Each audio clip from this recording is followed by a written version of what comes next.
What's up, Facebook family? This is G with Cool G's there. I want to give a shout out to my man who sent me a text, and he out of Mississippi. His name is Terry. What's up, Terry? This video is for you, my man, and anybody else who got the same question. His question was basically, how much do you know how to charge? Okay, and I'm gonna give y'all some valuable information, and this is gonna help you. And also, I'm gonna tell you a little story real quick. Once before, this lady called me up, and she was like, and this at the time when I was actually working at the apartment complex. Well, this lady called me up because she found my number. How she found it? Because I market my business. That's what y'all need to do. That's tip number one. So she called me up. She was like, "Hey, sir, how much do you charge to change out an outdoor blower motor?" And that was her question. And at that time, I charged about, say, like $375 to change an outdoor blower motor. And when I went to a house, I thought it was kind of weird because normally a woman will not know, or a homeowner will not know what the problem is with their air conditioning. They just won't know. So this lady called me up. She said, "Well, how much did you charge?" I told her about $375 when I was out to a house. So I said, "Look, I'm going to need a $100 deposit to go get your blower motor. When I come back, and everything is working, you can pay the rest." Now, she felt like a little nerve. I guess she had some type of feeling like I was going to steal her $100. And I just basically told her, I said, "Miss, you think I'm going to steal your $100? Call somebody else, because, you know, it is what it is." But anyway, she gave me the $100. I gave her a receipt, went and got the motor, came back and put it on. She paid me. She paid me $375. Then she asked me, well, then she told me, she said, "Well, I got a confession to make." I said, "What's that?" She said, "Well, she said that she called a particular company that's big here in the Atlanta area. She said, I called this particular company and they was going to charge me $1,200 to change out that motor. So when you said $375, I thought you was a ripoff. Now, why would she think I'm a ripoff at $375, but they not a ripoff at $1,200 and something dollars?" Anyway, so I was like, wow, $1,200 for a blower motor? I was like, God dang. So what I did was, that made me have to, just start thinking. So back in those days, what I would do, I would call up companies and ask them how much they charge for a particular part. Nowadays, you can actually Google how much does it charge to change out a blower motor in Mississippi. How much does it charge to change out a capacitor in Mississippi? You can Google it. And it will give you a range. Like here in Georgia, it'll give you a range from anywhere from like $120 to about, say, a couple $100. So the actual homeowner can go out on her internet or on his internet, and they can Google how much does it charge to replace a certain part. Now, for some of you guys that's coming out and getting started, the first thing I want you to guys is know your stuff.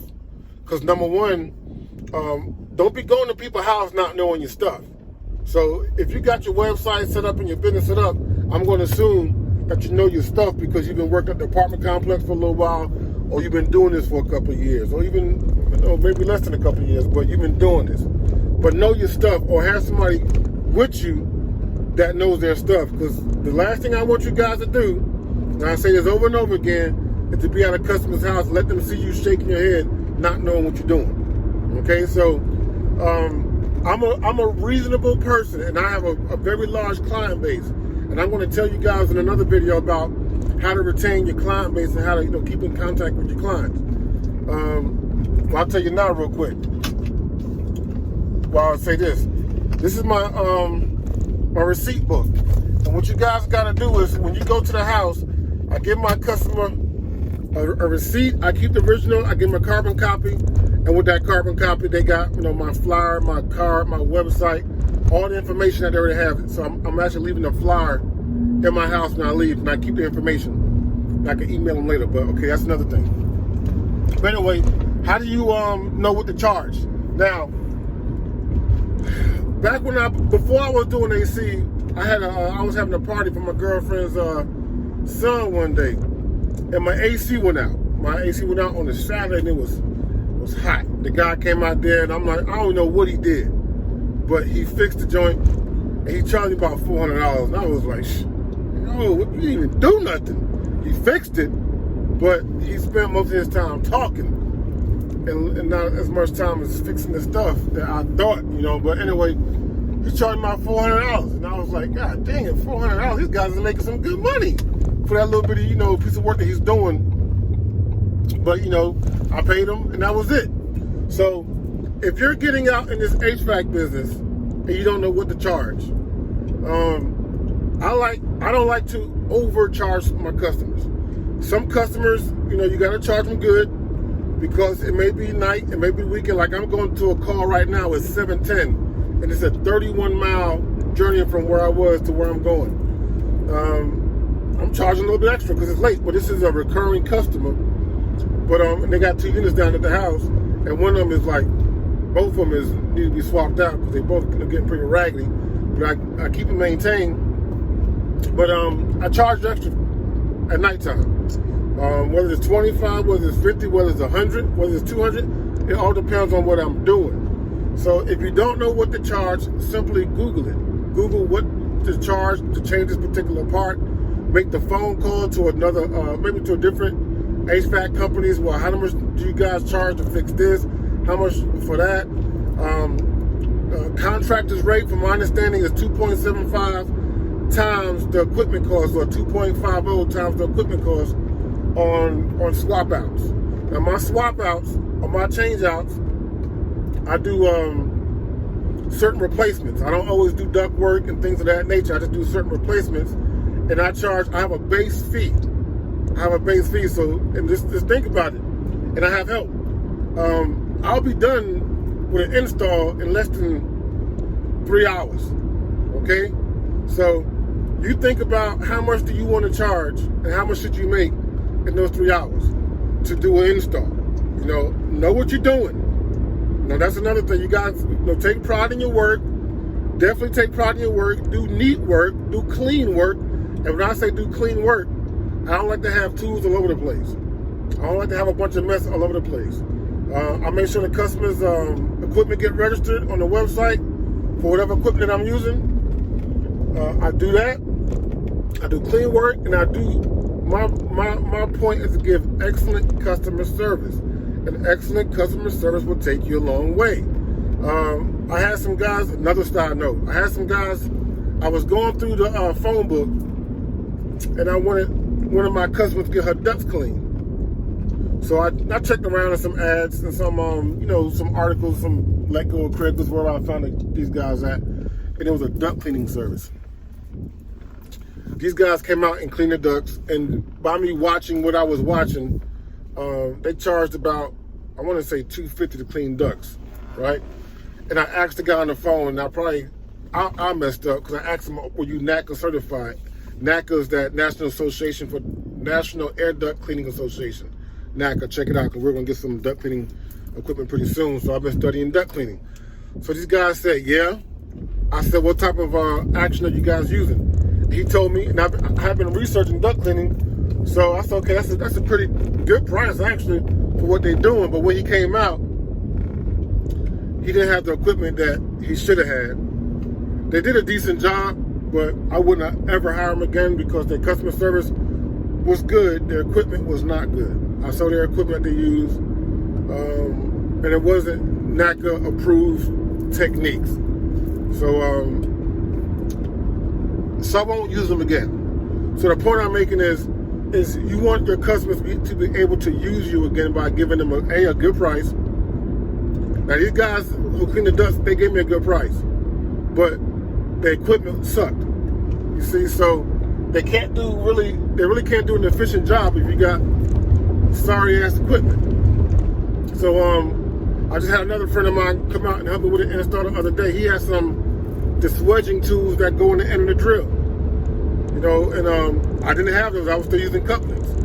So a couple weeks ago, I went and bought the swedging tool that go in the drill, so you can make your you can take your copper line and make it bigger, so you can put a joint inside there. Man, that tool is a lifesaver, guys. So I'll check that out too. But know your stuff, please. Know your work. Know how to do this stuff. If you don't know HVAC, learn it. Work for an apartment complex. Go work with a company, or go shadow a contractor somewhere. But you have to know this stuff. When you go to a particular person's house, I want you guys to look professional and act professional and be professional. Now, I got the Coogie's Air hat. I got the Coogie's Air shirt. Today was a slow, it was a down day for me because I'm taking care of some business today, but I'm going to a call right now. But I'm in my Coogie's Air van. I can see it in the windows. So, know your stuff. Look professional. Know what the hell you're doing, and charge a good price. Now, I'll say this for some of you newbies who's working at the apartment complex making $14, $15, $16, $18, $20 an hour. Now, when I work at the apartment complex, my paycheck every week, I got paid every 2 weeks. Every 2 weeks, it was approximately $1,300. Approximately, right? I made that on Saturday in one day, off of 3 customers. Okay, so know your stuff, charge a good price. When you're good, people are gonna pay you. And I want to give you guys some more information about how to keep your customers happy, how to get your reviews up. I'm over 100 reviews right now on my Google, so that's important, guys, because sometimes a person just kind of research me, or they research, heating and air repair in my area. They'll find me listed online, and I stand out online, so they'll find me listed. And I got over 100 reviews, and most of them are, 98% of them, 99% of them are positive, and they're good. So the reviews literally sell me before I get there. They know how I look before I get there.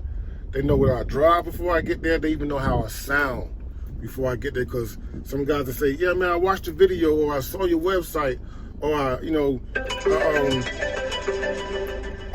read your reviews. But people literally know me before I even get to the house, and the reviews sell the job. I actually had a couple of people to call me up and say, hey, can you do a install tomorrow? No quotes, no, of course they wanted me to, quote them, but no, can you give me a quote and I'll think about it? It was like, I was impressed by it. She said, I saw your website, I saw your reviews, I want you to do it. And it was like the next day I went out, me and my helper, we went out, did the install that quick, made some good money.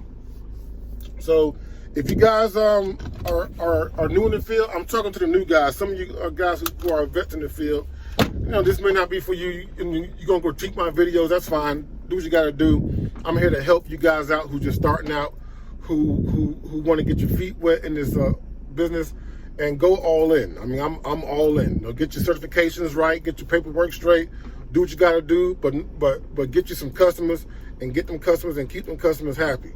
Do a good job, do a professional job, look professional, keep good records, and y'all get paid. So my man, what's his name? Terry Dixon? Yeah, Terry Dixon. I'm glad you asked that question. This video is for you, bro. And for anybody else who wanna I guess get to that next level in your HVAC game, okay? This summer was a great summer. Summer's about over. It's starting to get dark early now. I'm still doing late night calls. I don't care. I work for myself. So I don't mind going to work. I don't mind working late. I don't mind working hard. I don't mind getting sweaty. I just do what I got to do. So, and I want you guys to be able to do the same thing. Do what you got to do. There's no excuses. If you don't know something, this is the information age. If you don't know something, get the information. Be professional. Be courteous. Put your footies on when you go inside these customers' house. Try to do the whole, the mask thing, the no contact thing if you have to, but be courteous. Treat the customer's house as if they're your friend and they're a friend of your mother's or something like that. So y'all be professional, okay? So if you got any questions, any comments, any concerns, definitely leave me a comment, a remark. I appreciate y'all support and y'all help. Thank you for subscribing to the channel. This is G Fabre with Coogie's Air. We're in the Atlanta area, and my mission and my goal with this channel is to help you, the HVAC technician, to become a better technician, to be proficient, efficient, and to be profitable in this business. So till next time, guys, y'all be blessed out there, be safe out there, be clean, be professional, and y'all make y'all money, okay? And love what you do. Okay, don't be complaining about your job, but I'm not trying to tell you what to do. You do what you got to do, But don't complain. Don't let the husband hear you complain. Y'all just work and work hard, work effective, and work efficiently. Okay, guys?